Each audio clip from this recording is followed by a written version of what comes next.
Have you ever noticed how some people seem to possess an almost supernatural control over their surroundings? Without uttering a single word, they don't raise their voices, they don't beg for attention, they simply withdraw, and everything shifts.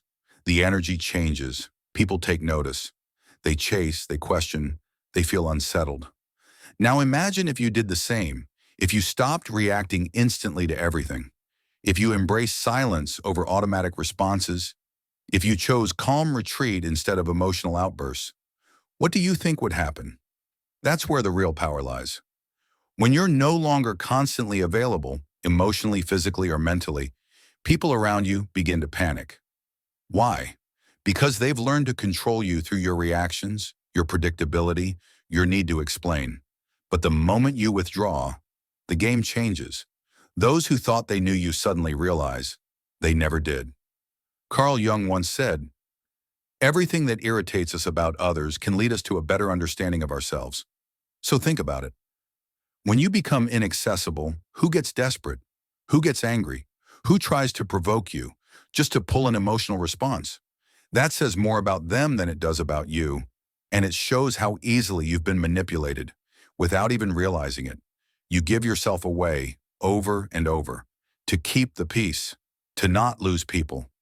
People who, deep down, were never really with you. With every forced yes, every immediate reply, every emotional reaction, you hand over a piece of your energy. And what's left at the end of the day?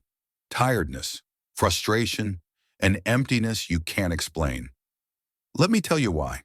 Because you're too available for people who don't even deserve a second of your silence.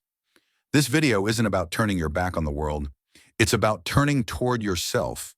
It's about what Jung called individuation, the journey of becoming whole, real, and complete. This path begins when you realize silence is often stronger than 1,000 words, and withdrawal, when chosen with awareness, is not weakness, but power. So let me ask you directly, how long will you let others control you through your emotions? How long will you play the puppet, reacting every time someone pokes your wounds? Maybe it's time to cut those strings, to become a mystery. Because when you're no longer always available, everything changes.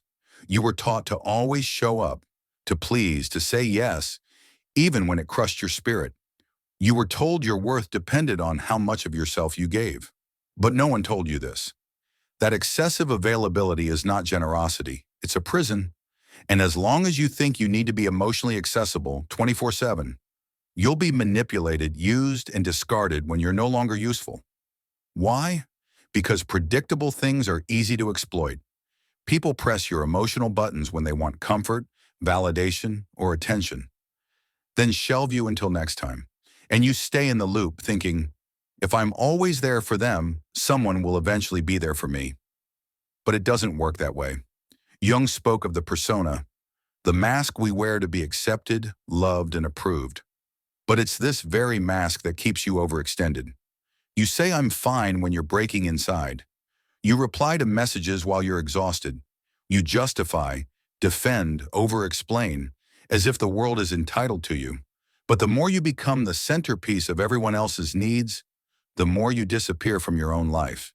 Being constantly available is a subtle form of self-abandonment. It's the desperate chase for approval. And the cost? Your peace, your energy, your identity. Because the more abundant you are, the less you're valued. People don't respect what they don't have to earn. What's always there becomes disposable.